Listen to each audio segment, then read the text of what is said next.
Ruutaa fi waa'een Abraam dubbiin jabaattee jirti. Akkam jirtu nagaa keessanii hordoftoota Qeddoo YouTube jiru jalatti kan argamtaniif argamuuf kan jirtan hunduma keessan siniin jechaa jechuudha. Roobeel hojiin inni hojjechaa jiru hojii addaa, hojii badiisaa, hojii rakkoo uumaa jirudha gaa'ii akka dubbatamaa jirutti jechuudha. Inni kunis Ruutaanii isaan biraa ba'uuni Ruutaa irrattis akka rakkoo fidaa jiru akkasumallee Abraamittis illee rakkoo akka fidaa jirudha jechuudha. Inni kunis kaayyoon isaanii Abraam irraa qarshii nyaachuu, Ruutaa irraa qarshii nyaachuu wanta tureefi Ruutaadhaaf immoo turee bulee ijji waan banameefi isaan biraa egaa baatee jirti jechuudha. Karaa jaalalaanis osoo hin taane immoo kan ishiin baate karaa wacaatiin akkasumallee fedhii isaaniitiin aladhaa, fedhii isaanii miitii isaanii mari'attees miti jechuudha. Garuu immoo haa ta'uyyuu malee Roobeeliin hin mari'anne malee Abbuush naan mari'attee jirti jedhee jira bilbilaanii. Waan kana natti haasofsiisaa turte. Garuu immoo adeemsa keessa akkamii amma mana kireeffattee yookiin immoo ruumii gastawusii kireeffattee yoo galteeyyuu gara fuulduraatti yaadni ishii maalii jennaan yaadni ishii garuma Abraamitti deebi'uudha fakkaata jedhee dubbatee jira jechuudha. Waan tokko yeroo teenyu naanaasofti natti dubbatti turte. Xiqqoo immoo Roobeel lolaa dafee haaraa waan ta'eef baay'ee safaana waliif hin galanii jedhee jira jechuudha. Egaa kana gidduutti amma gara mana Ruutaanis koota mana koosinitti agarsiisaa akkasumallee jetteeni turte isaantu dide maleedhaayi. Yeroo sanas immoo argitaniittu kaleessa viidiyoo sana keessatti ishii gatee achitti akka deeme Roobeel haaree garuu immoo Abbuushiidhaanii haasofsiiftee tasgabbeessitee ani sapiraayisii sun gochuufan tureeyyuu sammuu sintuu fashaleesse jetteeni turte jechuudha. Haa ta'uyyuu malee inni jaalalaan itti siqee akka bishaanitti qoricha godheellee kenneefillee akka mucaashii garaatti fa'ii hin miine kan jedhamu sodaatamaa jira. Abraam irratti immoo kaayyoo kaayyeeffatee qaba jedhameera, dubbatamaas tureera, innis dubbateera jechuudha. Duriyyeen itti bitee reebsisaa akkasumas illee chaanaalii isaa nan gubsiisaa jedhee dubbateera jechuudha. Dhugaa dubbachuudhaa fi baay'ee nama gaddisiisa jechuudha kan isaanii irratti taasisaa jiran jechuudha. Osoo dhala hin qabaatiin waggaa kanaa taa'anii ji'a kanaa taa'anii kuni dhala keetii hodhu dhala kee jedhanii dhalatti kennanii innis immoo ishee harkaa fuudhee isaayyuu gaafa harkaa fuudhee tasgabbeessee seera qabeessaan mucaa amalaan qabatee kinoo heegaa fi jira jechuudha. Adaraatti kenname. Inni kan biraa immoo DNA lammata irratti gaggeessee jira Abraam jechuudha. Dubbiin ganaa jabaatti, dubbiin ganaadha jechuudha. Ganaadha hordoftoota. Sababni isaayyuu DNA'n kuni gaafa mucaan kana Abraam miti jedhame Abraam immoo marrajaa wajjin jedhee jira waan ta'eef waraqata fideen kinooti waraqanni jedheen poolis xaabiyaa deemee agarsiiseen hordoftoota koottis agarsiiseenanii sana booddee waan maqaa koo haala kanaan balleessanii gabaa walakkaana dhaabanii nagaa koo nyaatanii ifi yeroo sana hinaasa'u jedhamee jira jechuudha. Egaa ganaadha dubbiin. Achiin nu haa ga'u siniin jechuun jaaladha. Isa kanadha. Egaa nu eegeenutisee waan ta'uu waan dhufuu nu agarsiisu jechuun barbaada. Kan biraas immoo maqidii mana maqidii hiriyaa ishee kan taate akka wanta qufaan qabeetti isa kana viidiyoon arganii akka wanta qufaan qabeetti eenyummaan ishee seeraan akka hin mul'annee fi maal jedhama maaskii keeyyattee fuulli ishee osoo hin argamin gara mana isaanii deemtee jirti jechuudha. Gara mana isaanii yeroo deemtetti qoyii ati akkamittiin daandii gubbaarratti kaameraa dhossan waraabaa jiru mucayyoon hin argine garuu maayikii keeyyatteetti gara ishee dhatte jechuudha. Fuula ishee asii achitti garagalchiteetu kan isheen haasofte jechuudha. Kana keessa maaliif galtee akkamittiidhaanii gaalli namaa diigamee jireenyi namaa diigamee jennaan ani wanti godhe tokkollee hin jiru waan godhii jedhaniin godhee jettee akkamitti osoo dhala hin qabaatiin dhala qaba jettee gigim jetta akkamitti fuutee mana namaa geessita rakkoo sirraan hin ga'u kuni jennaan ati jetteen ati cal jedhii dhossi waan tokkoyyuu hin dubbatini akkasumas immoo itti mucayyoon akka namni isheen argee natti fakkaate jechuudha. Maqnas kuni kottu mana galleetu haasofnaa jetteeni gaasheen mana jiran jetteen abbaa ishee jechuudha. Mana jiru jiraachuu mana jiru garuu haa ta'uyyuu malee ani mana hin seenu jettee jechuudha. Isheen seeni haasofna buna dhugaa bunis danfaa jira maal jetteeni lakkasumatti nattaasa jettee jechuudha. Sana booda harka keessaa fudhattee atattamaan immoo jarreen kana lamaan gaa'ela diigame kana iddoo tokkotti deebisuu qabda. Mucaan kan koomiti jettee dhattee dhugaa jirtu baasuu qabda. Akkattidhaan nuti si'isuu hin dandeenyu jetteen jechuudha. Maal jechuu barbaadde? Kana haasawuu dhuftee kana dubbachuu dhuftee ati isaaniif falmuu dhuftee jennaan birrii yoo ammam nyaatte qarshii yoo ammam nyaatte jennaan qarshiin ani nyaadhee dhumee jira.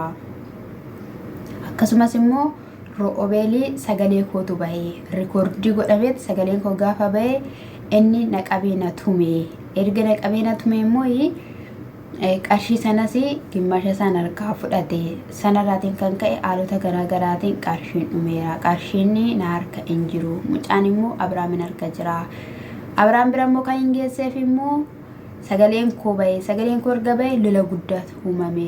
Kanaafiyyuu ani harka keessaa fudhachuun barbaadennaan akkaataa ittiin harka keessaa fudhattu akkami jennaan ani biyya Arabaa deemuufan jira. Biyya Arabaa deemuuf kanan jiru immoo kan naa xumuraa jiru immoo Roobeelii jette jechuudha.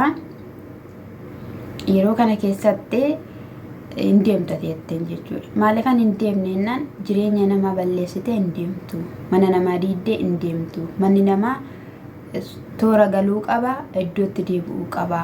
Wanta hojjetti wanta goote siif salphaa ta'e sitti ilaalama sitti mul'achaa jira miti jennaan namni jette qarshiidhaaf jedhee lubbuu namaayyuu hin balleessa. Kanaafiyyuu ani immoo hojiidhaan hojjechaa ture, viidiyoon hojjechaa ture malee wanta biraa miti jettee jechuudha. Mucaan akkamittiin akkana jetta? Akkasummoo jechuun qabdu ganaa addabaabaatti si baafna. Ganaa soba akka ta'e sirratti dhugaa baana. Jennaan akkamittiin dhugaan irratti baata? Dhugaan irratti bahuun qabdu ati calli jedhi dhossi waan hundumayyuuti na wajjiniin ta'i jetteen jechuudha. Sana booda egaa isheen bira deemte jechuudha. Akkasumallee Abeelis deemee jira jechuudha. Gara buttaa jira dhuguma akka dhala qabduu fi akka dhala hin qabnedha jechuudha. Nama dhibamee dhugaa dubbachuudhaaf jechuun yeroo jireenyuma namaa balleessuuf qabeenyuma kan keessatti dabqiteetti dadhabdee randa baatee bu'aa bahii baatee fidde kana sirra kaasaamuudhaaf namni hanga kanaatti adeemu si ajaa'iba. Dhugaan siniin jedhe nama ajaa'iba jechuudha. Yeroo tokko godheera taasiseera laata jettees immoo wanti baay'een si shakkisiisa jechuudha. Maaliif jennaan giggimmi jedhamee dhugaan sirratti ba'amaa jira waan ta'eef jechuudha. Isa kanarraatiin kan ka'e qorannoo irratti gaggeessuuf maatii ishii bira dhaquu fi mana barumsaatti wal beeku malee egaa maatii ishiin beekanatti fakkaatee dhaqee hiriyaa ishii tokko waamanii hiriyaan ishii tokkos immoo eeyyee nan beekaa wajjiniin baranne mana isaanis nan beekaa nuti hollaadha jettee dubbatte jechuudha. Gaafa kana gaggaafatanii jedhanii maal jedhuuni mucaa qabdii ishiin jennaan jettee bakka anta fattabdee akka boo'u wayis taate waan ishiin godhatte isheetti akka na'u wayis taate jechuudha. Maaliif jechuun tooftaan fidanii viidiyoo bira jechuudha. Isa kanaaf mucaatti bitaa galee jechuudha. Sana booddee mucaa qabdi jetteetummoo iyyuu eessatti deessanii gaafatanii achi booda immoo gira gabba'amtee dingata waan uumamedha. Akkas jedhe jetteen tun kanatti fakkaate mariisisteetti natti fakkaate kallattii garaagaraadha yoo si gaafatan jetteettiin achi dingata uumamuu danda'a kaayee wanta guyyaa tokko dogoggora guyyaa tokkooti kaayee akkasumas immoo egaa hin beeku ani garuu qabaachuu hin beeka malee manatti deessee akkasumallee maatii biratti deessee waan hin beeku hin qabu jettee girgir jettee jechuudha. Sana booda mana maatii nu geessi jedhaniini akka diduu wayis taate akka callisuu wayis taate bakka ollaadha jetteetta naannoodha jetteetta hiriyaadha jetteetta waan ta'eef nu geessi jechuudha. Abeelii kana gidduutti mana nu seensiste iddoo geessite zinnaanii manallee sinin seensisu ergaa natti agarsiisi jettee ani mana keessa hin seenu ani naannoo sana hin ga'u garuu asii sinti nagarsiisa asii achi jetteen jechuudha. Icciitiin ganaadha wanta salphaa miti ganaadha. Roobeelis karaa roobeel fa'ii sin xumuramne karaa intala sanaa sin xumuramne karaa roottaa sin xumuramne karaa biraamis sin xumuramne dhugaa dubbachuuf baay'eedha garuu jechuudha. Namni tokko yooma tokko hin ta'in as keessatti dhugaan siniin jira. Hojiin akkatti miti, hojiin haala kanaan miti kan hojjetamu. Maatiif maatiin biyyi walitti bu'eeti miti.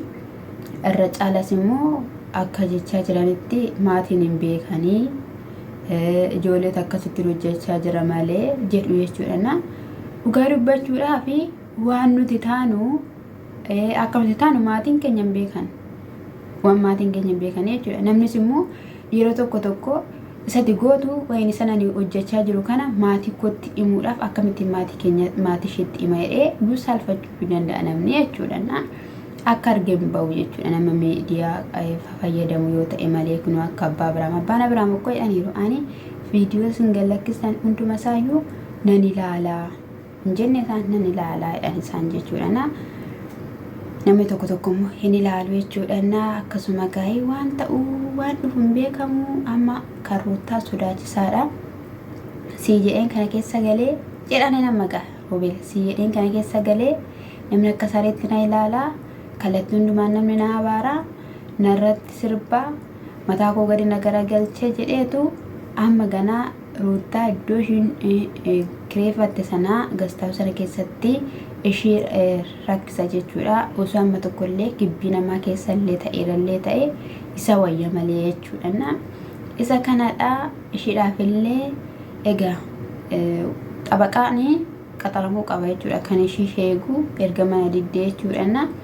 Rakkoo guddaa dhugaan sinin jedhe rakkoo guddaa baattee fidde roottaan balleessaa Abiraam balleesse gocha Abiraam godhe caalaa kan ishiin goote danuu kan ishiin goote baay'ee kan ishiin balleessite baay'ee jechuudha.